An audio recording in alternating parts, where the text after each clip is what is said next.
Well, I'm joined now from Cairo by Rahma Zein, whose powerful message has gone viral online. Rahma, thank you very much indeed for joining me. We've got a slight delay in the connection between us, so I'm going to ask you questions and give you time to answer them rather than try and talk over you, because that isn't going to work given the delay. So let me just ask you, first of all, you were on CNN. I know Clarissa Ward, the correspondent that you were very passionate towards. In my opinion, having worked at CNN, she is one of the best foreign correspondents in the world. And I felt absolutely has tried to straddle this very tricky line of reporting fairly and accurately on what is a horrendous conflict. When you look back at yourself in that exchange with Clarissa, how do you feel about the way that you addressed her? Do you have any regret?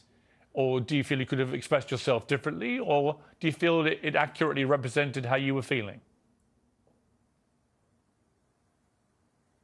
I'm not going to waste my time talking about the report with Clarissa because this takes away from the point. You mentioned before there was a deadlock in the debate. There's no deadlock in the debate. There is terror in the debate. You are unable to debate with Israel because what's happened so far is we're witnessing the sick relationship between the United States and Israel, where basically the United States has given a permission for Israel to have genocide on ground. And what's happened is we're seeing no one can say no to Israel. The United Nations isn't able to say no to Israel without repercussions. Media figures aren't able to say no to Israel without repercussions. So what ends up happening is that you're basically raising a spoiled brat you're unable to say no to, that has now grown up to be a sociopath. And let me reiterate that the relationship between the United States and Israel is putting the world in jeopardy. So what we're witnessing now is a serious issue where both parties need to reassess their relationship. I understand that Biden, because he's pitted his own people against each other and wasted billions of dollars giving them to Israel instead of looking at his own homeless, his own medical care issue, his own student loans issue. So a lot of American people are also extremely angry, and they're also looking at unfair coverage. The reason this video has gone so viral, one, it's alarming that it's gone so viral, because what should be going viral is the footage that we are witnessing out of Palestine, out of the occupied territories, of children being massacred. It's not a war. A war assumes that both parties are on equal footing. Okay, I hear you. What I would say in response to that is that on October the 7th, Hamas, who are the ruling authority in Gaza, committed an act of such heinous terrorism, killing 1,500 people, including 260 people at a music festival. In 1948, let me finish, Rahma. Let me finish. What happened let me just then? ask, what about the militia? Rahma, let me just ask you the question. No, you have to let me ask a question. I've been very polite to you and respectful. I've let you have your say. I'm going to say something now to you, and you can respond. Bear in mind there's a delay, so this isn't exactly the easiest debate to have. Well, that's why I said at the start, why don't we let me ask questions, you answer them, and that's the way this can proceed in a respectful manner. I would simply say to you that I've had a number of pro-Palestinian voices on this program in the last 2 weeks, and a number of pro-Israel voices. Many of the pro-Palestinian people I've had on have been very quick to condemn what Hamas did on October the 7th. Some have not. What's your position? Before we get to what you just said to me about what Israel has done and what America's doing and so on, what is your view as someone in Egypt about what happened right on your border there in Gaza by Hamas against Israel? It's a very fair question.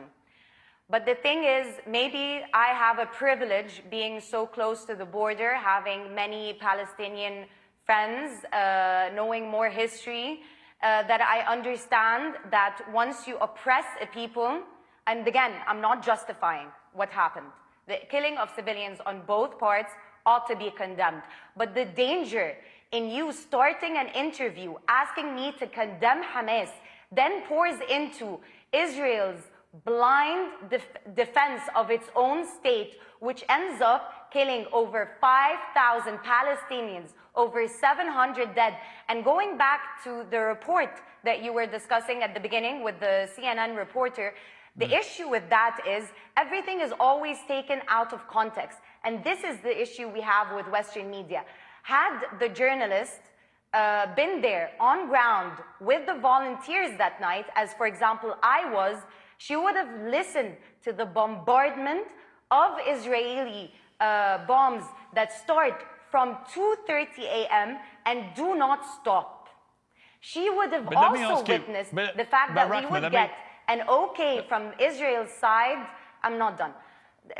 From Israel's side, that the supplies would go in, and then it's like they toy with your morale so that for hope from both sides is stopped.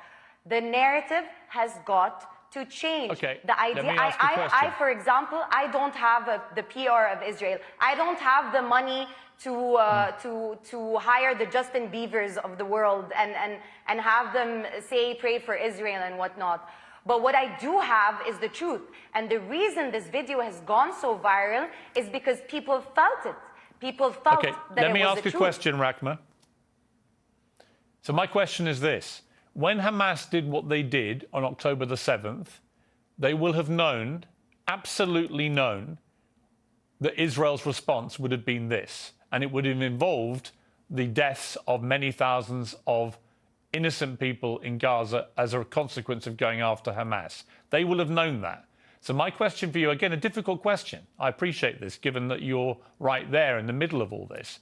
But the difficult question is, how do regular Palestinian people feel that their ruling authority commit an act of terror so heinous, and they must have known how Israel would respond, and they must have known that many thousands of innocent Palestinians would die as a consequence of that terror attack?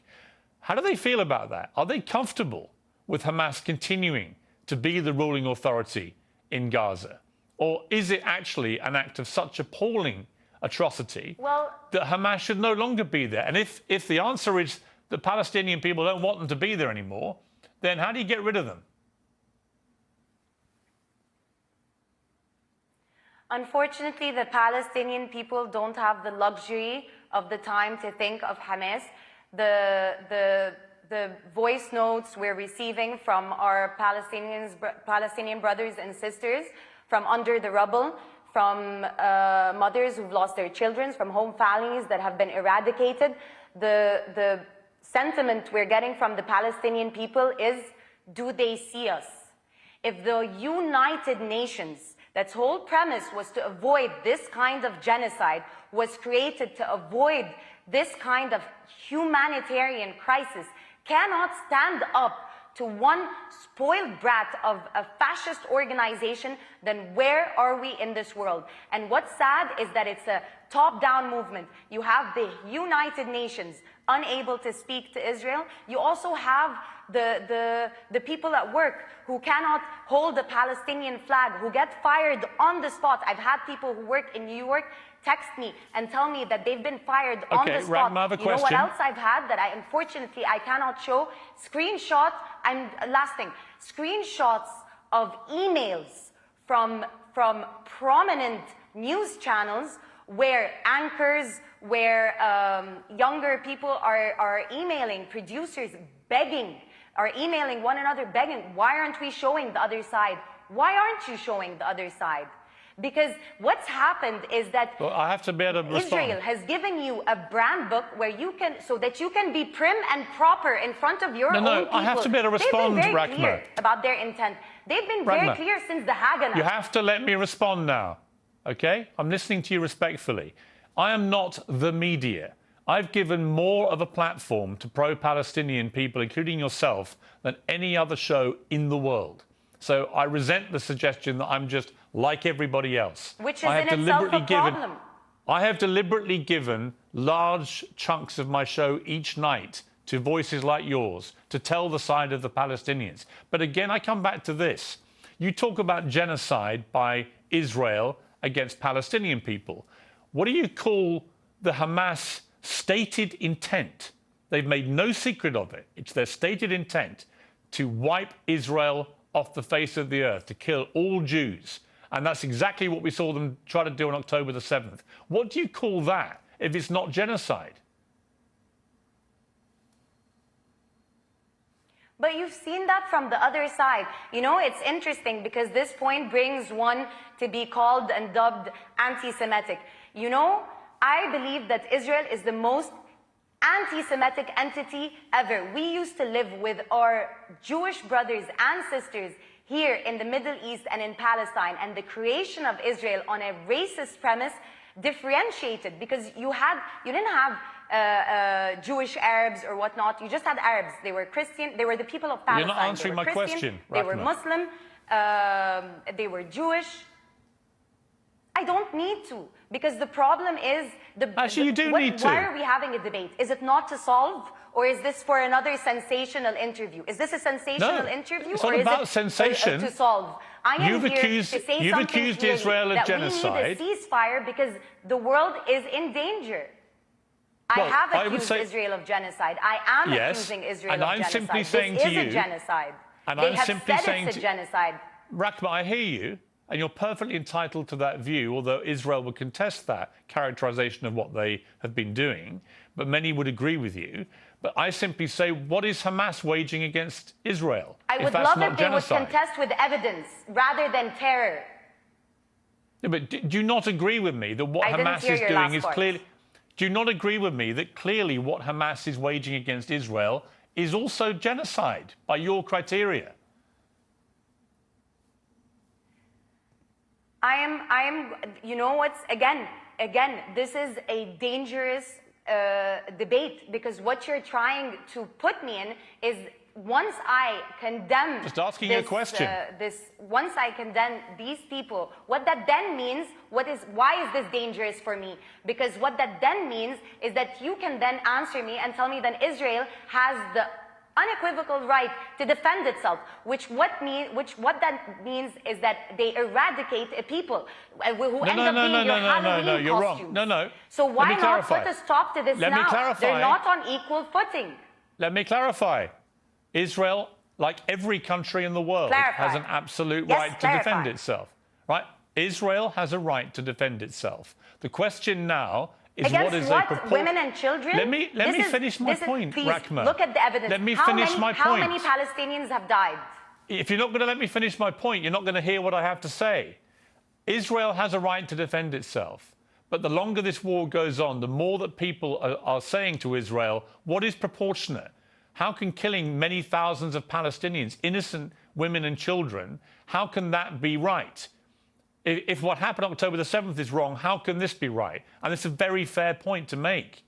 But my point about all of this is, you want peace, I want peace. The President of the United States and Queen Rania and others saying we've got to get to a two-state solution. To do that, you've got to have leadership which can be trusted by the other side. There is no way that Israel will ever trust any leadership involving Hamas. And I would say the same, by the way, about the Palestinian view of Benjamin Netanyahu. I don't think they trust him either. I think you need new leadership on both sides. And that's where the conundrum is going to be. How do you get to that place where it's no longer Hamas controlling Palestinians and no longer Benjamin Netanyahu in charge of the Israeli side?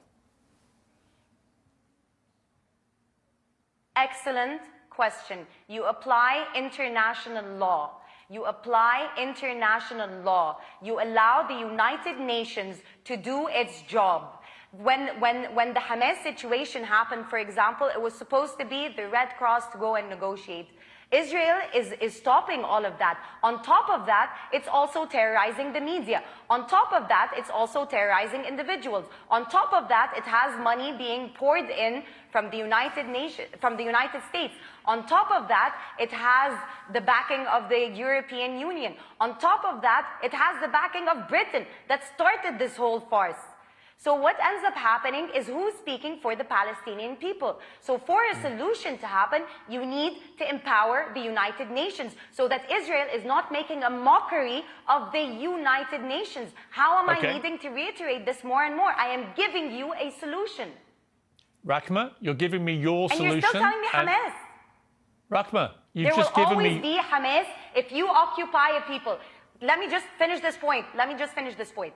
If you occupy a people, if women in labor are having to give birth at checkpoints, if you're having people imprisoned, if you're having this merciless bombardment of Palestinians, you are going to breed Hamas. It starts with the stronger party. Rahma, I've given you a long amount of time. And this is today. why the jargon is dangerous. Okay, I hear you. And I respect your right to your opinions. And I've given you the platform to air them. And I appreciate you coming on the program. Thank you very much. Call for a ceasefire then. That's not my job. My job is to try and interview people at the center of this. You may not like that, but it is. But I appreciate you coming on the program. Thank you. Interviews, sure. It wasn't sensational. It wasn't. But thank you very much.